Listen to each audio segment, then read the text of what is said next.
വല്ലാത്തൊരു ഭയം മനസ്സിനെ മൂടി. ഉള്ളിൽ നാം വിട്ടത് പ്രണയമാണെന്ന തിരിച്ചറിവ് എന്നെ തളർത്തുന്നതുപോലെ. ആദിയേട്ടൻ അറിഞ്ഞാൽ ഓർക്കാൻ വയ്യ. എന്നെ നിരസിക്കും, അവഗണിക്കും, അതുമല്ലെങ്കിൽ സങ്കടപ്പെടും. അംഗീകരിക്കില്ല, ഉറപ്പാണ്. ആ നിമിഷം അവിടെ നിൽക്കുമ്പോഴും എൻ്റെ മനസ്സിലെ ചിന്ത ആദിയേട്ടൻ അറിയരുത് എന്നത് തന്നെയായിരുന്നു. എന്തു പറ്റി ചേച്ചി? ആകപ്പാടെ മരവിച്ചുള്ള എൻ്റെ നിൽപ്പ് കണ്ടിട്ടാവണം. എൻ്റെ തോളിൽ കൈവച്ചുകൊണ്ട് അനു ചോദിച്ചു. ഒന്നുമില്ലെന്ന് വെപ്രാളത്തോടെ തലയാട്ടി. വീണ്ടും അനു സംശയത്തോടെ മുഖത്തേക്ക് സൂക്ഷിച്ചു നോക്കി. തലവേദനയാ, എങ്ങനെയോ പറഞ്ഞൊപ്പിച്ചു. ചേച്ചിക്ക് വെള്ളം വേണോ? ഏട്ടനോട് പറയാം. അനു എൻ്റെ കയ്യിൽ പിടിച്ചുകൊണ്ടും നെറ്റിയിൽ തൊട്ടു നോക്കിയും പറഞ്ഞു. വേണ്ട, എൻ്റെ കയ്യിലുണ്ട്. ഇതും പറഞ്ഞ് ബാഗിൽ നിന്നും ബോട്ടിലെടുത്ത് അല്പം കുടിച്ചു. ഉള്ളിലെ പതർച്ച മറച്ചുകൊണ്ട് അനുവിനോടൊപ്പം നിന്നു. അല്പനേരം കഴിഞ്ഞപ്പോൾ ആദിയേട്ടൻ വരുന്നത് കണ്ടു. ഹൃദയമിടിപ്പ് ഉയരുന്നത് അറിയാൻ കഴിഞ്ഞു. ഇതിനു മുന്നേ ഇങ്ങനെ സംഭവിച്ചിട്ടുണ്ടോ? അറിയില്ല. പക്ഷേ ആദിയേട്ടനെ കാണുമ്പോൾ സന്തോഷിച്ചിട്ടുണ്ട്. ആദിയേട്ടൻ അടുത്തോട്ടെത്തുമ്പോഴും എന്നെ തന്നെ മറച്ചു പിടിക്കാനുള്ള വ്യഗ്രതയായിരുന്നു. കള്ളം കണ്ടുപിടിക്കുമോ എന്ന ഭയമായിരുന്നു മനസ്സിനകത്ത്. അപ്പോഴും എൻ്റെ പ്രണയത്തെ തേടി അനുസരണയില്ലാത്ത കുട്ടികളെപ്പോലെ കണ്ണുകൾ ചലിച്ചുകൊണ്ടിരുന്നു. ശ്വാസിക്കും തോറും വീണ്ടും വീണ്ടും അനുസരണക്കേട് കാണിച്ചുകൊണ്ടിരുന്നു.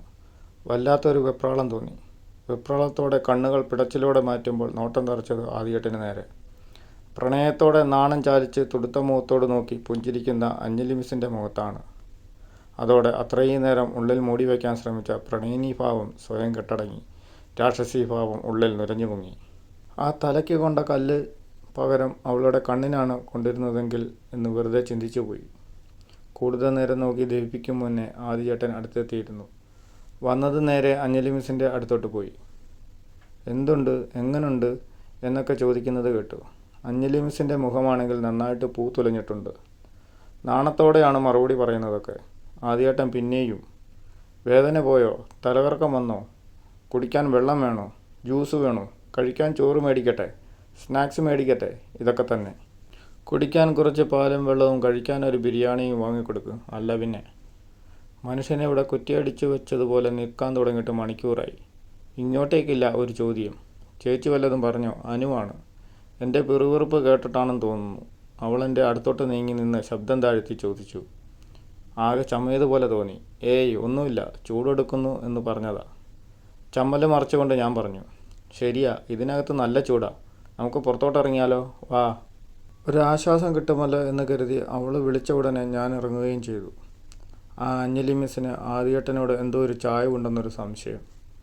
പുറത്തിറങ്ങി ഞാൻ ഓരോന്ന് ചിന്തിക്കുന്നതിനിടയിൽ ഗഹനമായി താടിക്ക് കയ്യും വെച്ച് മുകളിലോട്ട് നോക്കി അവളൊന്ന് ഊന്നി പറഞ്ഞപ്പോൾ ഞാൻ ശരിക്കും ഞെട്ടി.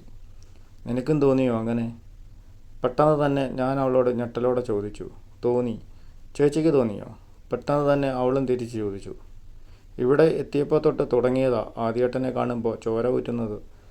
ആ കല്ല് അവരുടെ കണ്ണിലായിരുന്നു കൊള്ളേണ്ടിയിരുന്നത്. പെട്ടെന്ന് വന്ന വികാരക്ഷോഭത്തിൻ്റെ ഫലമായി ദേഷ്യത്തോടെ ഞാൻ ഇങ്ങനെ എന്തൊക്കെയോ പറഞ്ഞു. ആശ്ചര്യത്തോടെ എന്നെ നോക്കുന്ന അനുവിനെ ഞാൻ ശ്രദ്ധിച്ചതേയില്ല. എൻ്റെ മനസ്സ് നിറയെ അഞ്ജലി മിസ്സും ആദിയേട്ടനെ നോക്കുന്ന അവരുടെ കണ്ണുകളുമായിരുന്നു. അകത്തിപ്പോൾ ആദിയേട്ടനും അഞ്ജലി മിസ്സും മാത്രമല്ലേ ഉള്ളൂ. ഇനിയിപ്പോൾ മിസ്സ് ഏട്ടനെ പ്രപ്പോസ് ചെയ്യുമോ? ഇടം കണ്ണിട്ടവൾ എന്നെ നോക്കിക്കൊണ്ട് പറഞ്ഞപ്പോൾ ഉള്ളിലൊരു വെള്ളടി വെട്ടിയതുപോലെ. ഞെട്ടിക്കൊണ്ട് ഞാൻ അവളെ നോക്കി. നീ വന്നേ. കേട്ട പാതി ഞാൻ അവളെയും വലിച്ചുകൊണ്ട് അകത്തേക്ക് ചെന്നു. അകത്തേക്ക് ചെന്നപ്പോൾ അവിടെ ആദിയേട്ടനില്ല. തെല്ലൊരാശ്വാസം തോന്നി.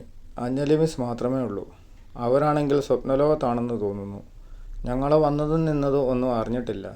മീസ്, നല്ല വിനയം വാരി വിതറി അനു വിളിച്ചു. കണ്ടുകൊണ്ടിരുന്ന എന്തോ നല്ല സ്വപ്നം പാതി വെച്ച് മുറിഞ്ഞതുപോലെ അവർ മുഖമുയർത്തി നോക്കി. ഞങ്ങളെ കണ്ടതും അഞ്ജലി മിസ് മുഖത്തൊരു ചിരി വരുത്തി. മിസ്സിനിപ്പോൾ എങ്ങനെയുണ്ട്? അനു ചോദിച്ചു. ഭേദമുണ്ട്. ഇപ്പോൾ വേദന കുറഞ്ഞു. ഒരു പുഞ്ചിരിയോടെ അവർ മറുപടി പറഞ്ഞു. ഇതാരാ? ഇപ്പോഴാണെന്ന് തോന്നുന്നു അവരെന്നെ കണ്ടത്. എന്നെ ചൂണ്ടിയാണ് ചോദ്യം. ചേച്ചിയാ, അനു പറയുകയും ചെയ്തു. എന്തോ ഒരു നിരാശ തോന്നി.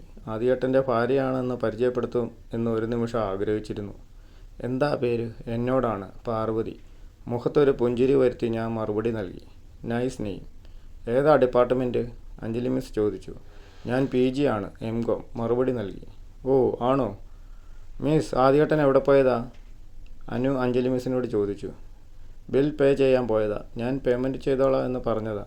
കേൾക്കാതെ പോയി. നിരാശ ഭാവിച്ച് പറയുമ്പോഴും ആദിയേട്ടനായുള്ള കാത്തിരിപ്പായിരുന്നു അവരുടെ കണ്ണിൽ. അതെന്നെ വല്ലാതെ പരിഹസിക്കുന്നത് പോലെ തോന്നി എനിക്ക്. അധികം കാത്തിരിക്കേണ്ടി വന്നില്ല. ആദിചേട്ടൻ വന്നു. ബില്ലും പേ ചെയ്ത് മരുന്നും വാങ്ങിയാണ് വരവ്. ഇതൊന്നും ആദിയേട്ടൻ ചെയ്യേണ്ടായിരുന്നു. ആദിയേട്ടന് ബുദ്ധിമുട്ടായില്ലേ എന്നൊക്കെ അഞ്ജലി മിസ് പറയുന്നത് കേട്ടു. അതൊന്നും സാരമില്ല എന്നൊക്കെ ആദിയേട്ടനും. വീട് എവിടെയാ, ഡ്രോപ്പ് ചെയ്യാം എന്നും കൂടെ ആദിയേട്ടൻ ചോദിക്കുന്നത് കേട്ടപ്പോൾ എൻ്റെ സമനില തെറ്റുന്നത് പോലെ തോന്നി. അപ്പോഴേക്കും കോളേജിലെ 1-2 ടീച്ചേഴ്സ് കൂടി വന്നു. അല്പനേരം അവരൊക്കെ കൂടെ സംസാരിക്കുന്നത് കേട്ടു. ടീച്ചേഴ്സിൽ ആരോ ഒരാളുടെ വീട് അഞ്ജലി മിസ്സിൻ്റെ വീടിൻ്റെ അടുത്താണെന്ന്. അവർ കൊണ്ടാക്കിക്കൊള്ളാം എന്ന് പറഞ്ഞു. അവസാനം എല്ലാവരും പോകാനിറങ്ങി. അഞ്ജലി മിസ് ആദിയേട്ടനോട് യാത്ര പറയുന്നത് കണ്ടു. ഒരുപാട് താങ്ക്സ് ഒക്കെ പറയുന്നുണ്ട്. ആദിയേട്ടനാണെങ്കിൽ ചിരിച്ചുകൊണ്ട് നിൽപ്പുണ്ട്. എല്ലാവരും പോയി കഴിഞ്ഞ് ഞങ്ങൾ ഇറങ്ങി. പാർവതി കൂടെ വരുന്നുണ്ടോ? പ്രതീക്ഷിക്കാതെ ആദിയേട്ടൻ മുന്നിൽ വന്ന് നിന്ന് ചോദിച്ചപ്പോൾ പെട്ടെന്ന് ഞാനൊന്ന് പതറി. ഇല്ല. പെട്ടെന്ന് അങ്ങനെ പറയാനാണ് തോന്നിയത്. പിന്നെയൊന്നും ചോദിച്ചില്ല. പിന്നെ അവിടെ നിൽക്കാൻ എനിക്കും തോന്നിയില്ല. അനുവിനോടും ആദിയേട്ടനോടും ധൃതിയിൽ യാത്ര പറഞ്ഞ് ഞാൻ ബസ് സ്റ്റോപ്പിലേക്ക് നടന്നു. കണ്ണ് നിറഞ്ഞു തുടങ്ങിയിരുന്നു. എന്തിനാണെന്ന് പോലും അറിയാതെ. ബസ് ഇറങ്ങി വീട്ടിലേക്കെത്തിയത് മുന്നിൽ തന്നെ അമ്മയാണ്. അമ്മയുടെ മുഖത്ത് നല്ല സന്തോഷം. മോൾ അങ്ങോട്ട് പോകുമെന്ന് പറഞ്ഞിട്ട് ഇങ്ങോട്ട് തന്നെ വന്നല്ലോ. അമ്മയ്ക്കറിയാം മോളങ്ങനെ പോവില്ലെന്ന്. സന്തോഷത്തോടെ പറഞ്ഞുകൊണ്ട് അമ്മ എന്നെ അകത്തേക്ക് കൂട്ടി. അകത്ത് ചെന്ന് അമ്മമ്മ എന്നെ കണ്ടത് സംശയത്തോടെ നോക്കി. പാറു, എന്തേ അങ്ങോട്ടാ പോകുന്നേ എന്ന് പറഞ്ഞിട്ട്? അമ്മമ്മയാണ്. പറയാനൊരു കള്ളം തേടുകയായിരുന്നു ഞാൻ. അത് കോളേജിൽ സമരമാണ്. ആദിയേട്ടനെ കണ്ടില്ല. മൊത്തം ബഹളമായതുകൊണ്ട് ഇങ്ങോട്ട് തന്നെ പോന്നു. ഒരുവിധം പറഞ്ഞൊപ്പിച്ചു. പിന്നെ കോളേജിലെ പ്രശ്നം എന്താണെന്നൊക്കെ ചോദിച്ചപ്പോൾ സമരത്തിൻ്റെ കാരണമൊക്കെ പറഞ്ഞു കൊടുത്ത് ഒരു വിധത്തിൽ തിരികെ മുറിയിലേക്ക് കയറി. മുകളിലോട്ട് കയറുമ്പോൾ തന്നെ പ്രതീക്ഷിക്കാതെ അപ്പുവേട്ടൻ മുകളിൽ നിന്ന് താഴേക്ക് ഇറങ്ങി വരുന്നുണ്ടായിരുന്നു. ആ മുഖത്തുകൊണ്ട് വല്ലാത്ത തെളിച്ചം. വേഗത്തിൽ മുറിയിൽ കയറി കതകടച്ചു. രാത്രിയിൽ മുകളിലെ ബാൽക്കണിയിൽ നിന്ന് ദൂരെ നിലാവിൽ മിഴി പതിച്ച് നിൽക്കുമ്പോഴും മനസ്സാകെ ഒരു ശൂന്യതയായിരുന്നു. ആദിയേട്ടനെക്കുറിച്ച് ആലോചിക്കുമ്പോൾ സന്തോഷവും സങ്കടവും വെപ്രാളവും ഭയവും നിരാശയും ഒക്കെ കൂടിയുള്ളൊരു ഭാവമാണ്. ആദിയേട്ടൻ്റെ മനസ്സിൽ ഒരു ഭാര്യ എന്ന സ്നേഹം എന്നോടുള്ളതായി പെരുമാറ്റത്തിൽ ഒരിക്കൽ പോലും എനിക്ക് തോന്നിയിട്ടില്ല. ഇനി അങ്ങോട്ടും എന്നെ അങ്ങനെ കാണാൻ സാധിക്കില്ല എന്നാണെങ്കിൽ എൻ്റെ ഉള്ളിലെ ഇഷ്ടം മനസ്സിലാക്കിയാൽ, അല്ലെങ്കിൽ ഏതെങ്കിലും ഒരു അവസരത്തിൽ എനിക്ക് തുറന്നു പറയേണ്ടി വന്നാൽ എന്തായിരിക്കും പ്രതികരണം? അംഗീകരിക്കാതിരിക്കാൻ അല്ലേ സാധ്യത കൂടുതൽ? ചിലപ്പോൾ ഇപ്പോൾ നൽകുന്ന സ്ഥാനം അത് ഞാൻ മുതലെടുത്തതാണെന്ന് ചിന്തിക്കുമോ? ചിന്തകൾ കാടും മലയും താണ്ടി എവിടെയോ ദിശയറിയാതെ ഉഴറി സഞ്ചരിച്ചു കൊണ്ടിരുന്നു. അതിനിടയിൽ അപ്പുവേട്ടൻ വന്ന് അടുത്ത് നിന്നതുപോലും ഞാൻ അറിയാതെ പോയി. തോളിൽ കൈവച്ച് എന്നെ വിളിച്ചപ്പോൾ മാത്രമാണ് അപ്പുവേട്ടനെ ഞാൻ കാണുന്നത്. പെട്ടെന്നൊന്ന് ഞെട്ടിയെങ്കിലും പിന്നെ അവഗണിച്ച് അകത്തോട്ട് കയറിപ്പോകാൻ തിരിഞ്ഞപ്പോൾ മുന്നിൽ കയറി തടസ്സം സൃഷ്ടിച്ചു. ഞെട്ടലോടെ മുഖമുയർത്തി ഞാൻ നോക്കി. ഇന്നെങ്കിലും എനിക്ക് നിന്നോട് സംസാരിക്കണം പാറു. സംസാരിച്ചിട്ടേ ഞാൻ പോകൂ. ഉറച്ച ശബ്ദത്തോടെ അപ്പുവേട്ടൻ പറഞ്ഞപ്പോൾ എവിടെ നിന്നോ ഒരു ഭയം കൂടെ ഉള്ളിൽ നിറയാൻ തുടങ്ങി.